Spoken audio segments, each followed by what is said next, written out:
This is not an easy question to answer. Sequencing is important, but whether we're going to get it right, I don't know. It's all up in the air. But I would say sequencing is important, but going by the local experience, going by Indian experience, it will be too much of an ask to get the business or conditions, reform conditions, absolutely right, and then wait to create a regulator. Why am I saying this? Precisely because we're going to create, as Navroz has said, there is going to be more regulatory proliferation in India, much more. You're going to get one in the civil aviation sector, you're going to get one in the road sector, you're going to get one in the railway sector. It's not that regulators don't exist here, they do exist, but there's going to be a change in the kind of responsibilities, there's going to be a change in the mandates and what they're going to do. So you'll get civil aviation, you'll get roads, you'll get railways, you'll get ports, and you'll get urban transport.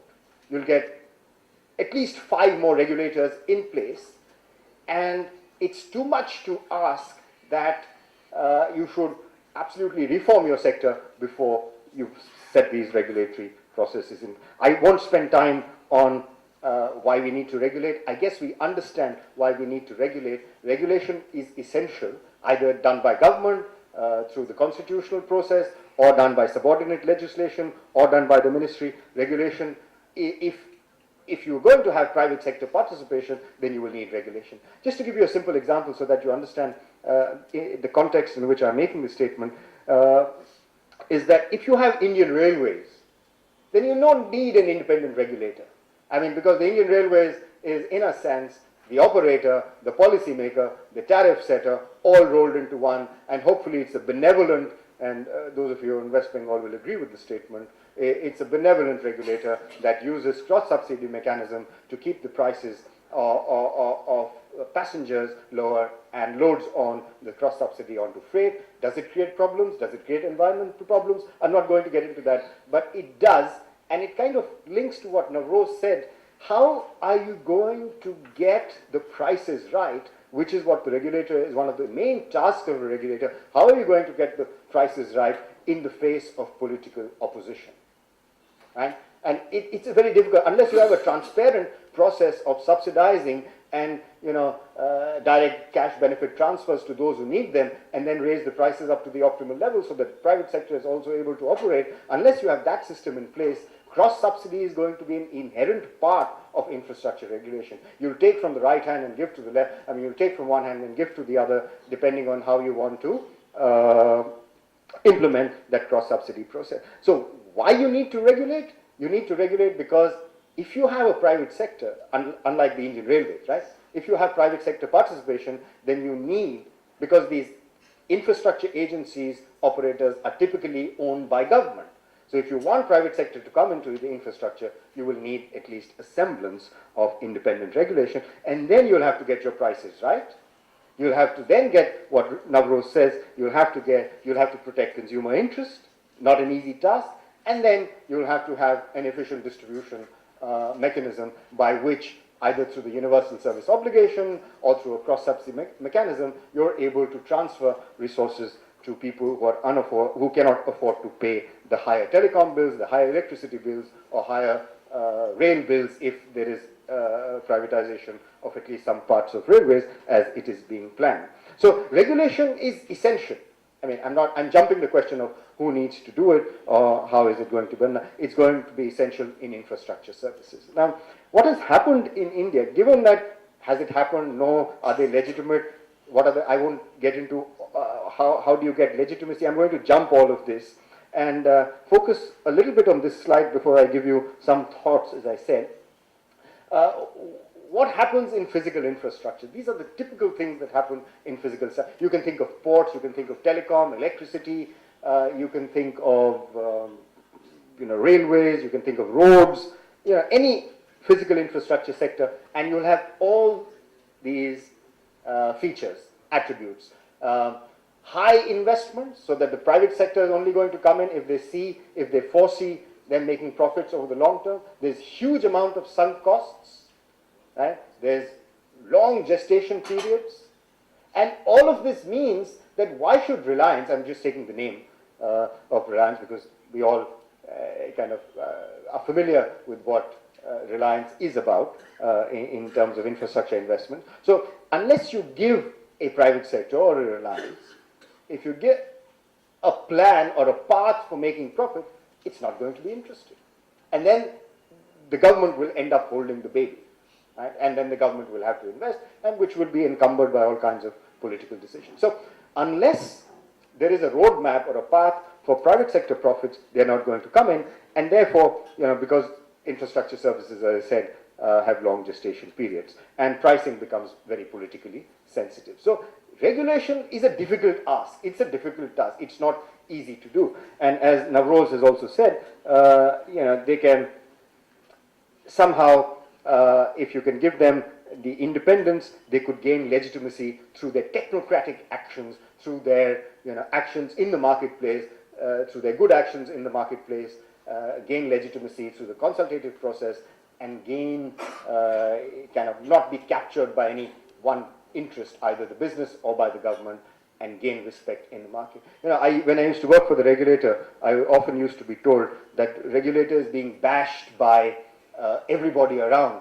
And people used to say, well, it's good that the regulator is being bashed, because if the regulator is being bashed by everybody, maybe the regulator is doing a good job.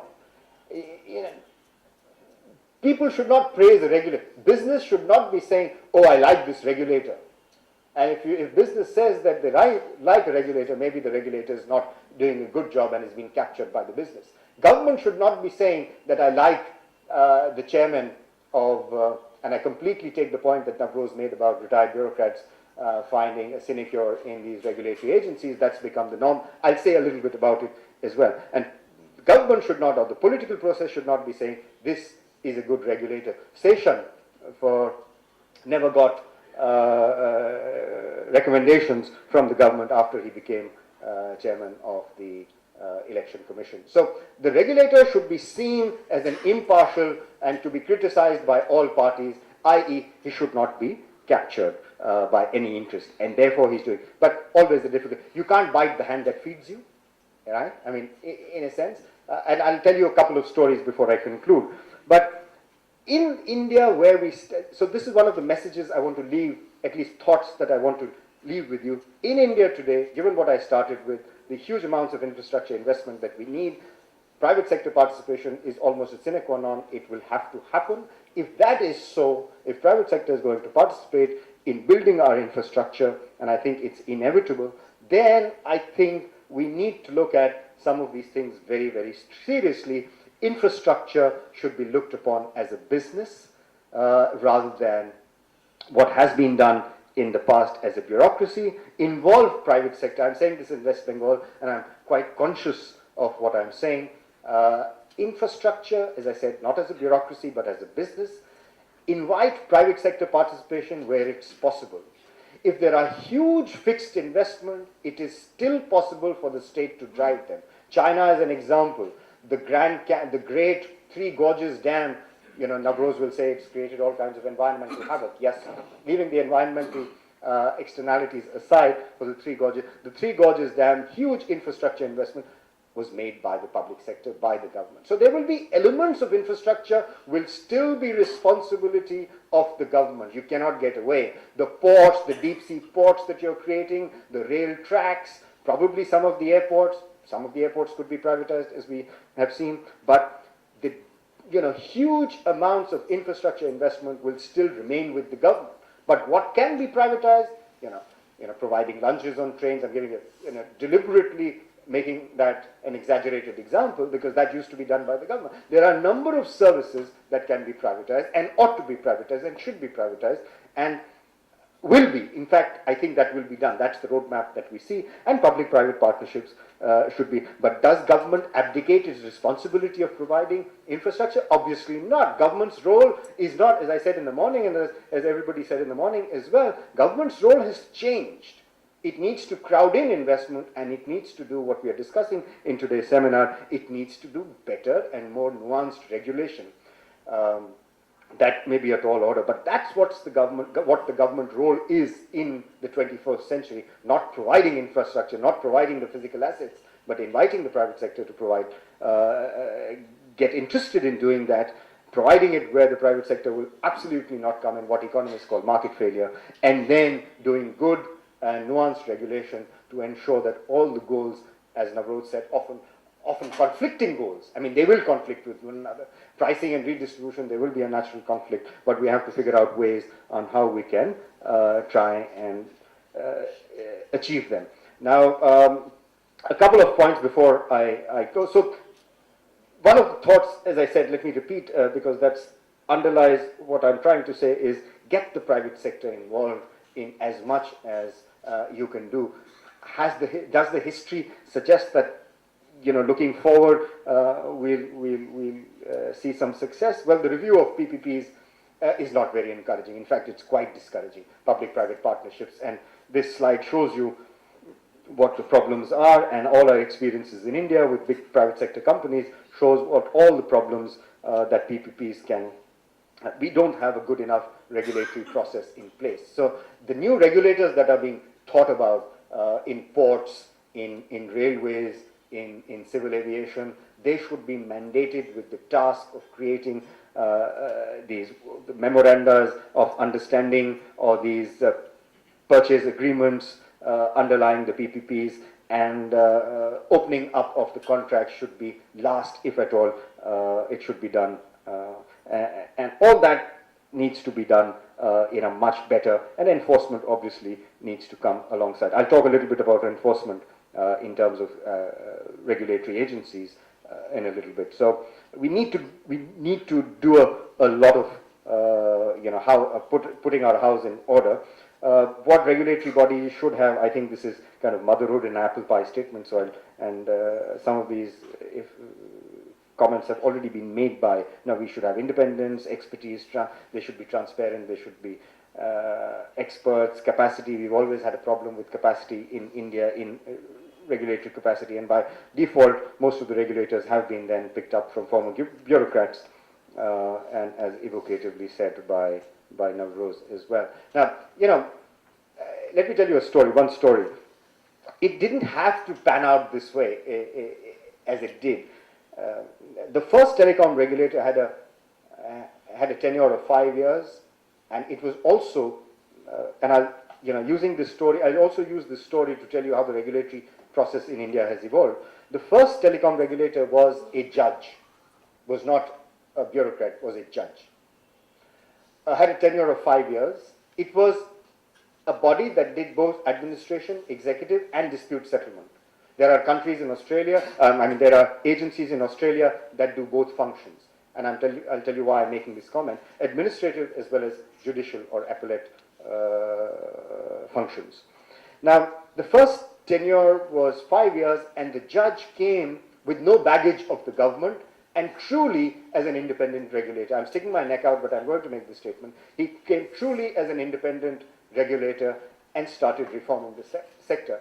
As the sector got reformed, obviously there were many interests that were hurt, there were many rents that were diluted, and there were many toes that he tread on. And therefore, there was, I would say, there was a movement in government, or there was a movement in part of the policy-making apparatus to get him evicted. And succeed they did. Within a year and a half or 2 years, the first TRAI chairman was asked to demit office, and he was replaced by a bureaucrat, a former bureaucrat. And since then, all the chairpersons, or the chairmen, I would say, there's been no chairwoman in TRAI, all the chairmen have been from the bureaucracy and from a particular service subsequently, except one. And I think, but the last 3 chairmen have all been from the same service. So there's been a capture of the regulatory mechanism by the bureaucracy. It's not necessarily bad. I mean, they could be competent, but the fact that appointments are not independent, are not kind of transparent and independent and not open to everybody, creates a problem for regulatory capacity. The second story, or the second incident within the same story, was the bifurcation of the judicial and the administrative processes of regulatory agencies. And it happened in the first TRAI itself, and the judgment was given, it was not a judicial, it was a court decision, the judgment was given by the High Court, but underlying the judgment was an idea that the regulator cannot be seen as providing a decision and sitting on judgment on its own decision, and therefore the process need to be separated. If you have evolved regulators, I don't see a problem with that, but certainly our regulatory process is not evolved. So Caesar cannot sit in judgment on Caesar. So the appellate body of the regulatory process was bifurcated, handed over to a judge, and a civil servant then becomes head of a regulatory agency like TRAI, and that's been the norm in most regulatory agencies in India. The Competition Commission has now created a competition settlement appellate tribunal. There will be a rail appellate tribunal that will be created. There will be a civil aviation appellate tribunal. There is a SEBI appellate tribunal, and there will be all appellate tribunals that will be created. So the regulatory proliferation that Navroz talked about is going to get worse. I mean, worse in the sense, it's going to get more, and there's going to be much more, and we don't have the regulatory capacity in India to actually man to, or woman, if you will, to place people in these bodies. Right? So, and this is the model that will remain. I think the enforcement will be done by an appellate body, by the administrative decisions will be taken by the regulatory body. This brings me to the, one of my last points I wish to make, which is that then if you have a sector-specific regulatory mechanism, then what is the role of the Competition Commission, right? Then competition issues will typically be looked at by, or would be examined by the Competition Commission, and sectoral issues would typically be addressed by the sectoral regulator. There's a fine line on what is an anti-competitive case and what is a regulatory case, and I think this will have to evolve, and there will be some forum shopping that will be done. It's already being done. Forum shopping is you play the regulatory process, you play the mechanism one against the other in the interests of buying time, in the interests of benefiting your own sector or your own business. But this is something that we will have to live with, and this will happen. So I've talked about transparency, etc., legitimacy, difficult factors to have. What are the conclusion? Sectors, there are countries that have one huge regulator that looks after all public utilities, all public infrastructure, like the US. UK, which is the model that we are going to follow, has separate regulatory agencies for separate sectors. So in India, we'll have the rail regulator, the civil aviation regulator, we'll have the telecom regulator, the electricity regulator, and then given the federal structure of India, you'll have regulators at the state level. If the subject is concurrent, it's on both lists, central as well as, like electricity, you have state level regulators, but if it's only on the central list, like telecom, you'll have only one regulator. Ports, you'll have multiple regulators. So that's the process. So that is going to evolve in India. So you'll have sectoral regulators, you'll have sectoral dispute settlement bodies, and you'll have the Competition Commission that coexists. And that's a lot of regulation. That's a lot of people that you need, and we don't have the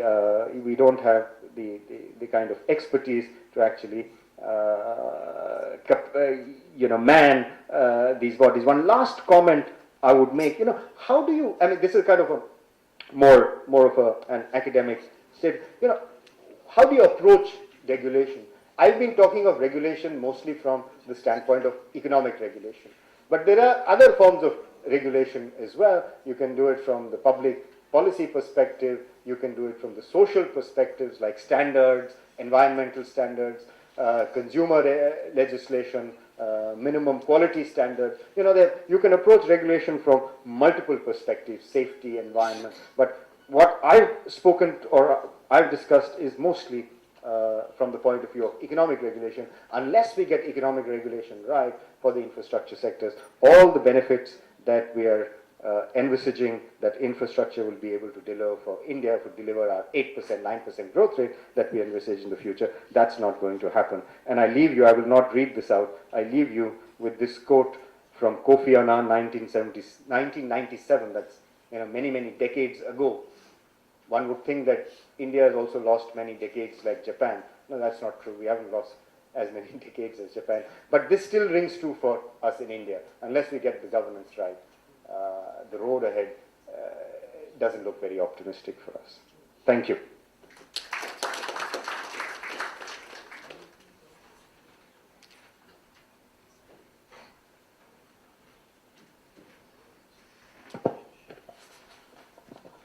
Yeah, thank you so much for inviting me. It's a great privilege to be here. I know it's 2:15. I'm also hungry. So anyway, but let me just try to cover within the next 15 minutes or so. So, am I audible? I think it's yeah. The speakers here were actually trying to emphasize upon some regulators. They even mentioned many regulators, but I am sorry to say that they haven't added one important regulator, which is the higher education regulator, which might also come very soon. So we are going to deal with a large number of regulators, and the time is not really far where there should be a regulator to regulate all these regulators, because we are reaching that stage. But let me just try to highlight some of the at least the three important regulators which is really going to play out in the next 5 to 10 years. One I would call the Ministry of Corporate Affairs, though it's not as glamorous as other regulators. It also regulates a lot of companies. So the most recent enactment, which is the Companies Act 2013, will essentially be managed or administered by the Ministry of Corporate Affairs. So in that way, this is a very, very important regulator for almost all the companies. And here what they have done is very, very interesting.